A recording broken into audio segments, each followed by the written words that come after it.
আলহামদুলিল্লাহ ওয়াসসালাতু ওয়াসসালামু আলা রাসূলিল্লাহ ওয়া আলা আলিহি ওয়া সাহবিহি আজমাইন।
আসলে আমার আলোচনাটা না হলে ভালোই তো।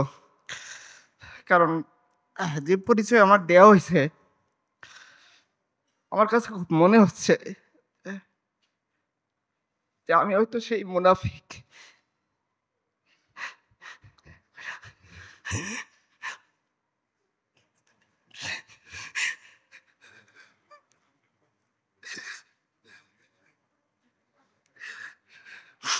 আমি এখানে আলোচনা করব। গিয়ে দিন শেষে আমার ছোট্ট সন্তানকে দেখে আমি আমার আলোচনা নিজেই ভুলে যাব। আমি এখানে আলোচনা করব আমার ওয়াইফের সাথে আমি ঠিকই আনন্দে আমি ঘুমাবো। আমি আলোচনা করব।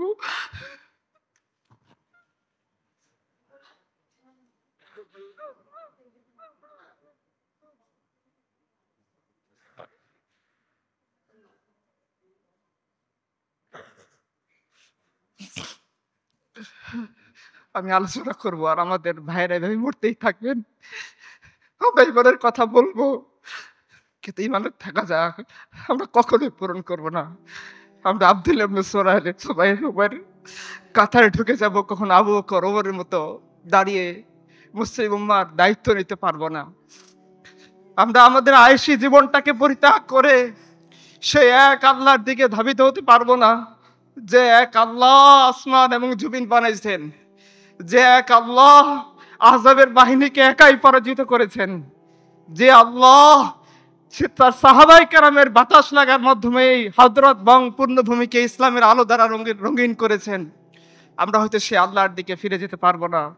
আমার খুব মনে পড়তেছে একজন কবি খুব আক্ষেপ করে বলেছিলেন, দিল পে হাত রাখ সত সত দাস হ্যাঁ মুসলমান কা মতলব क्या इश्क़ नबी नहीं सीने बिच पतरास ईमान का मतलब क्या उसे हिंदुस्तानी ठीका से इतने जंग का मतलब क्या जिस पे पाक दिन का इज्जत नहीं उस हजरत बंग का मतलब क्या।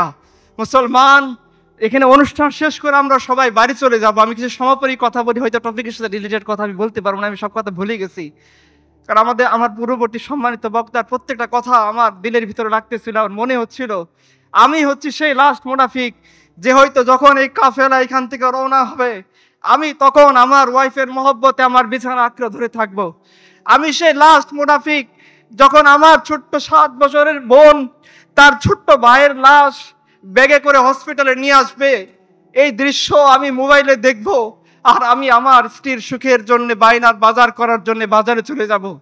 আমি সেই লাস্ট মুনাফিক, যে তার সন্তানের তাকাজা পূরণ করার জন্য দিনের তাকাজাকে পিছনে ফেলে দিব। আমি আমার সমস্ত কথা এখন ভুলে গেছি, আমি জানি না আমি কি বলবো।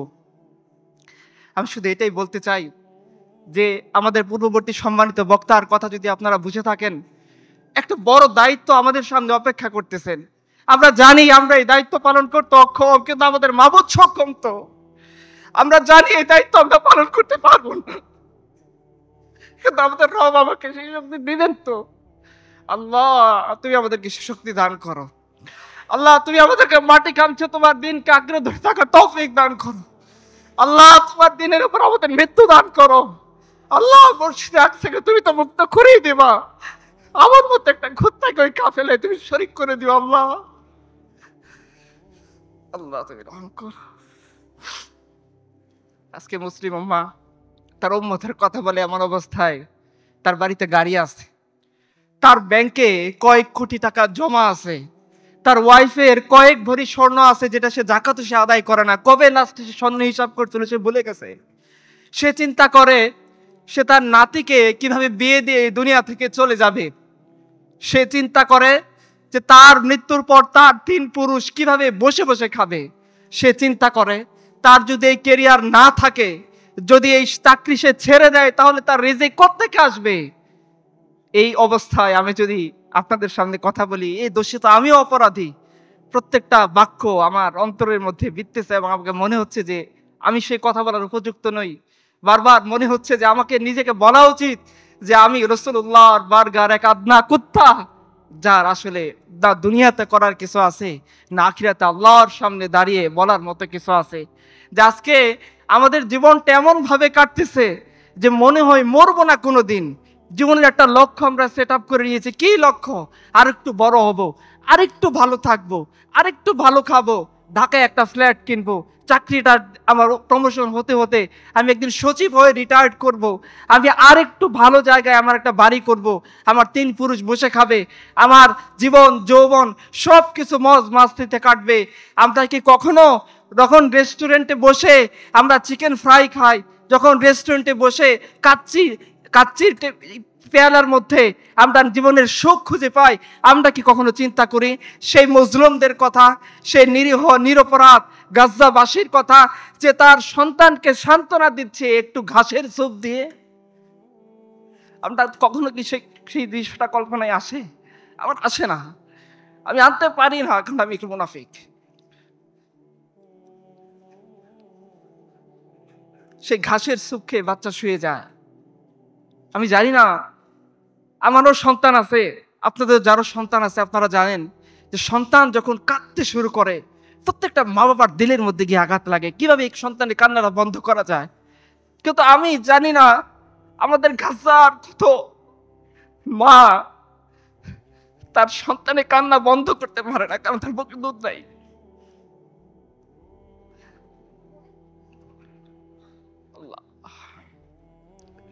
আমাদের গাজার কত বোন তার সন্তানকে রাতের বেলা ঘাসের স্যুপ খাইয়ে সান্ত্বনা দেয়, বাবা শুয়ে থাকো, হয়তো বাংলাদেশ থেকে তোমার কোনো ভাই আসবে তোমার জন্য খাবার পাঠাবে, হয়তো কেউ আসবে।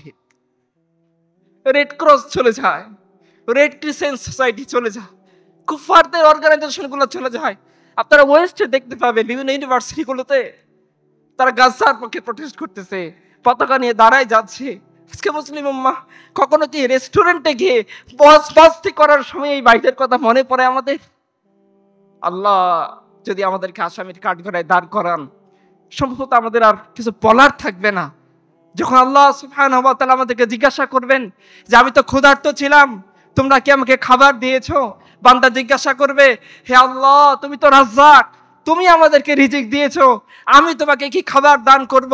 আর আল্লাহ বলবেন যে তোর পাশেই এমন একদল মানুষ ছিল যারা তার সন্তানকে তোর কথা বলে ঘাসের স্যুপ খাইয়ে শুইয়ে দিয়েছিল, যে তার সন্তানকে বুকে দুধ ছিল না, ঘুম পাড়ানি গান বলে সন্তানকে সারা রাত্রি ধরে বুকের সন্তানকে আগলে রেখে তাকে একটু ঘুম পাড়ানোর জন্য চেষ্টা করেছিল। তুই যদি তাকে খাবার পৌঁছায় দিতি তবে আমাকে খাওয়ানো হইতো। রহমান সেদিন বলবেন যে তুই আমাকে পোশাক দিসনি, আমার পোশাকের দরকার ছিল। বান্দা বলবে, হে আল্লাহ তোমার কাছ থেকেই তো উপকরণ পেয়ে আমরা পোশাক বানাইছি, তোমাকে আমরা কিভাবে পোশাক দেব? আল্লাহ বলবেন যে তোর পাশেই এমন একজন বোন ছিল যার উপরে জালিমের ড্রোন আঘাত করেছে, জালিমের বোমা তার এক হাতের এক দিককে নিক্ষেপ করে হাতের একদিকে উড়িয়ে দিয়েছে।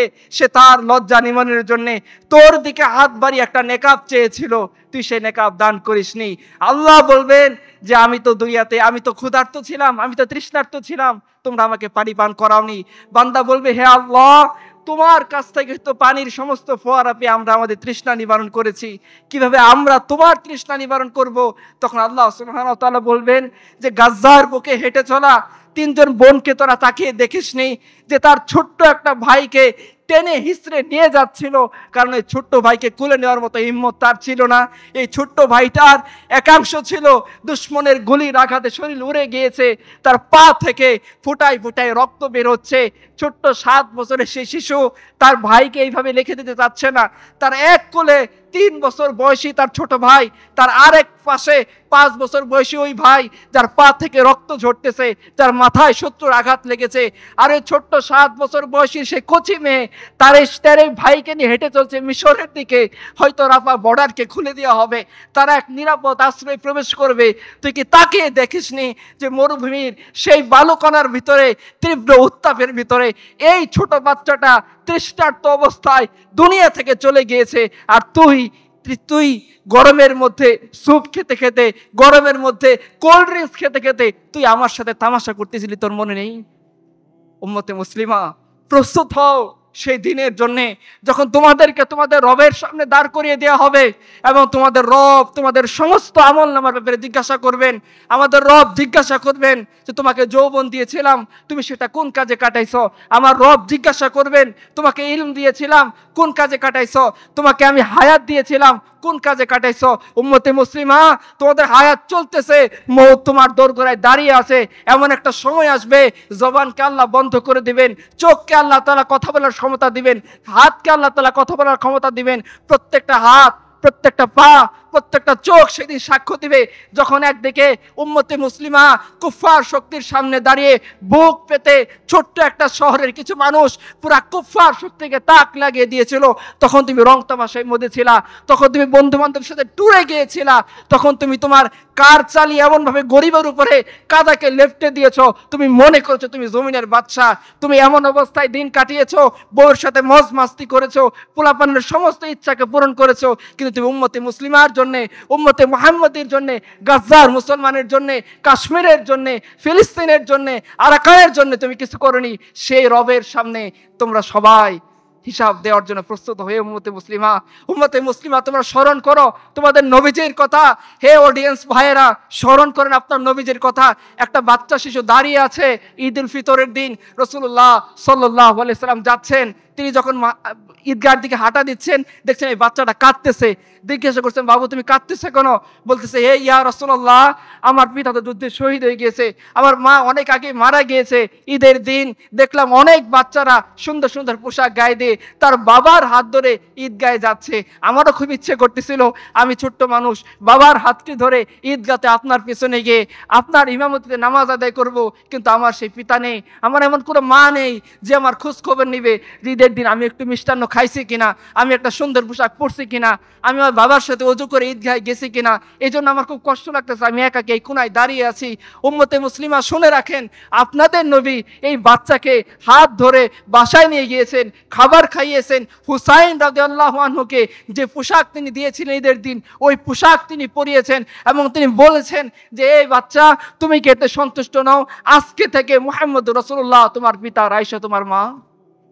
আমরা হয়তো গাজ্জার সে ছোট্ট সন্তানকে ধরে বলতে পারিনি যে ভাই, প্রিয় বোন, 7 বছরের বোন আমার, তোমার বাবা মারা গেছে, তুমি চিন্তা করো না, তোমার বড় ভাই তোমার সামনে দাঁড়িয়ে আছে।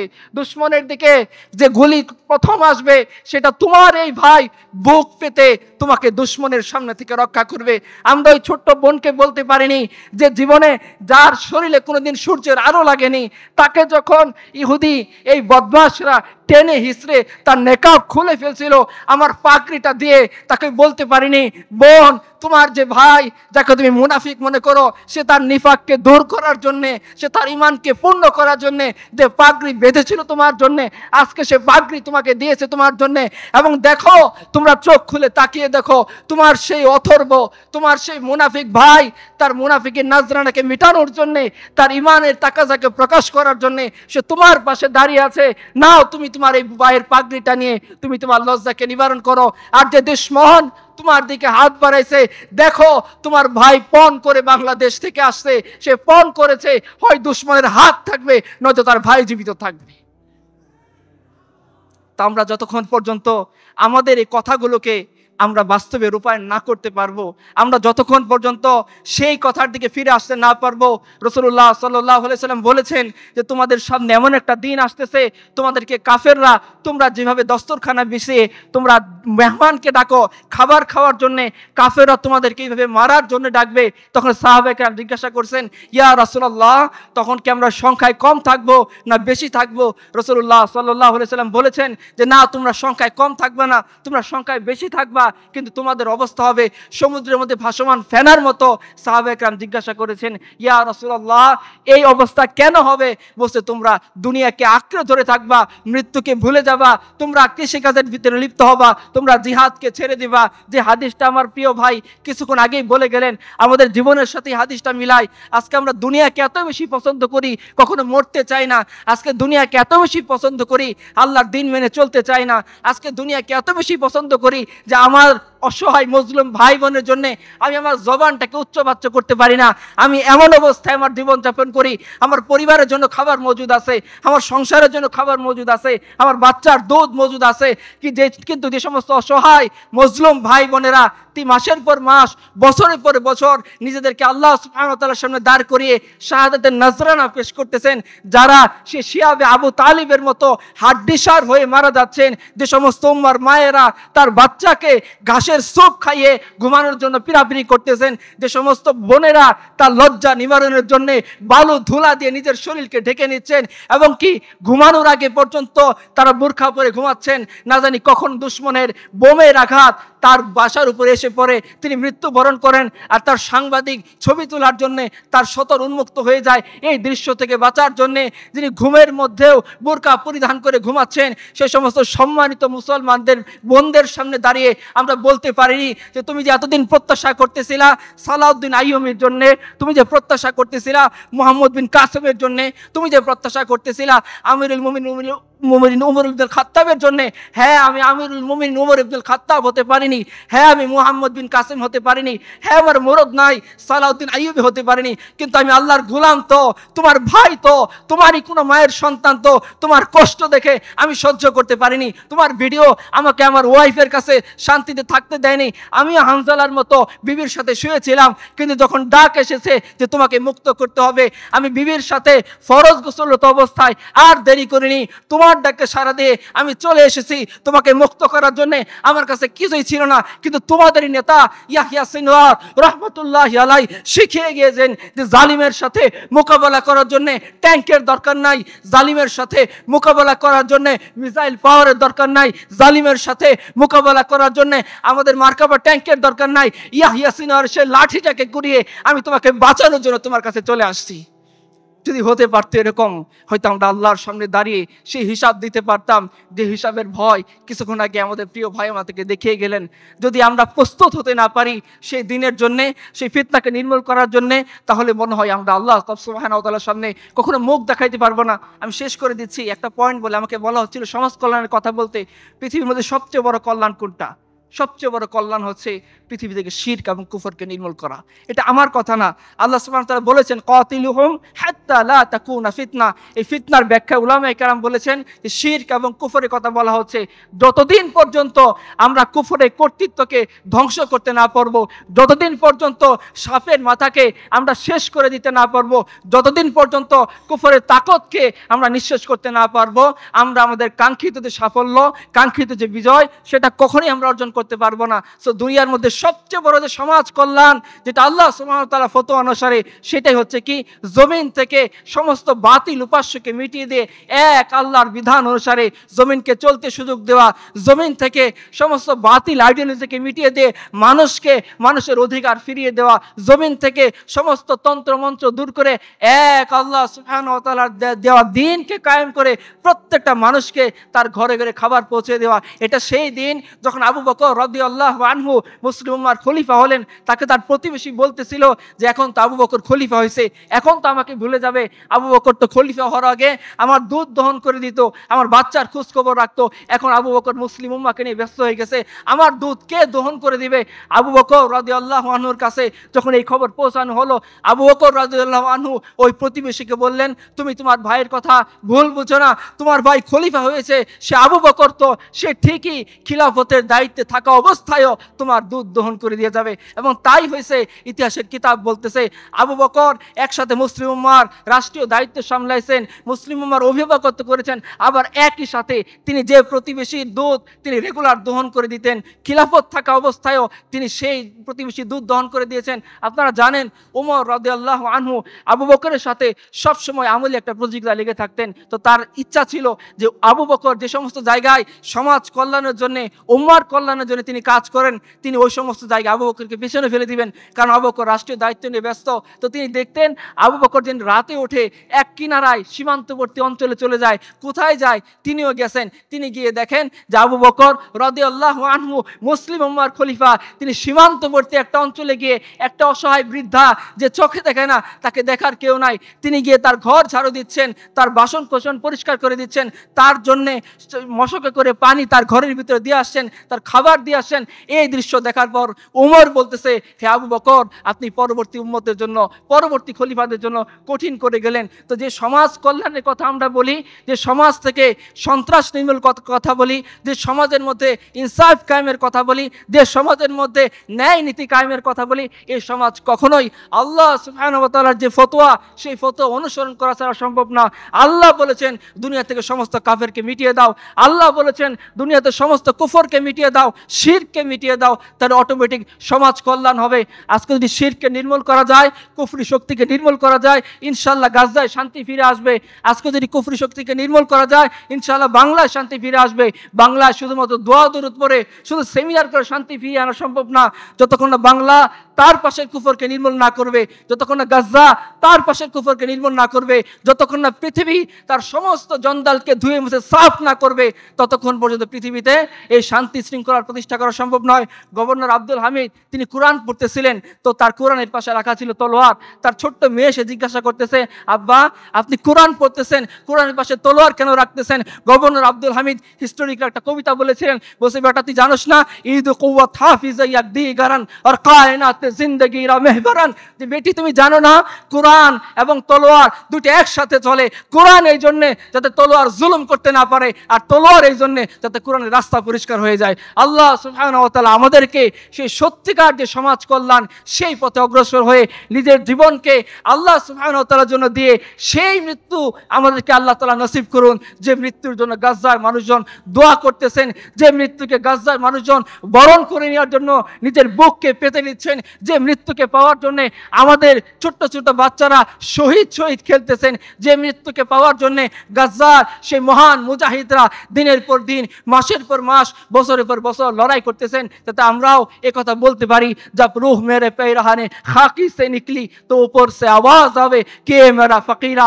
যখন আমার রূহ আল্লাহ সুবহানাহু ওয়া তাআলার কাছে চলে যাচ্ছে, আর আমার আল্লাহ বলে দিচ্ছেন যে ওকে ছেড়ে দাও, ও আমারই বান্দা, ওর হিসাব কেন নেওয়া লাগবে? তুমি কি দেখো নাই সে ট্যাঙ্কের সামনে দাঁড়িয়ে এক তাওহীদের কথা বলতে বলতে নিজের জীবনকে আমার জন্য দিয়ে আসছে? তুমি কি দেখো নাই সমস্ত বাধার পাহাড়কে ডিঙ্গিয়ে, সমস্ত কুফরি শক্তিকে চক্রাঙ্গিয়ে সে তার বাংলা থেকে আমার মুসলিমদেরকে সাহায্য করার জন্য ঘোড়া দৌড়িয়ে চলে গিয়েছে? তুমি কি দেখো নাই তার শরীরের অঙ্গ প্রত্যঙ্গগুলা একসাথে কিয়ামতের দিন উঠতেছে না, বিভিন্ন জায়গা থেকে তার হাত পা গুলো উঠতেছে, এবং আল্লাহ যখন জিজ্ঞাসা করবেন ও আমার বান্দারা কি আনছো, এই বান্দাকে জিজ্ঞাসা করার কখনোই দরকার পড়বে না। বান্দা তো উঠতেছে, আল্লাহ দেখতেছেন, জমিন সাক্ষ্য দিচ্ছে যে এই বান্দা এমন বান্দা যে হসপিটালে বেডে শুয়ে মৃত্যুবরণ করে নাই, এই বান্দা এমন বান্দা যে বউয়ের সাথে হাসি খুশিরত অবস্থায় নিজের জীবনকে দিয়ে দেয় নাই, এই বান্দা এমন বান্দা যে নিজের সন্তানকে নিয়ে হাসি খুশি অবস্থায় মজ মাস্তি বন্ধুর সাথে করারত অবস্থায় মৃত্যুবরণ করে নাই। এই এমন অবস্থায় মৃত্যুবরণ করেছিল যখন তার দেহের শরীরের টুকরোগুলোকে একসাথে গোনা যাচ্ছিল না। এই এমন অবস্থায় মৃত্যুবরণ করেছিল যখন পুরা কুফরি শক্তি তার দিকে চোখ রাঙিয়ে তাকিয়েছিল, আর সে আমার রহমতের দিকে দৃষ্টি দিয়ে সে আমার জন্য বের হয়ে জীবনটা আমার জন্য দিয়েছে।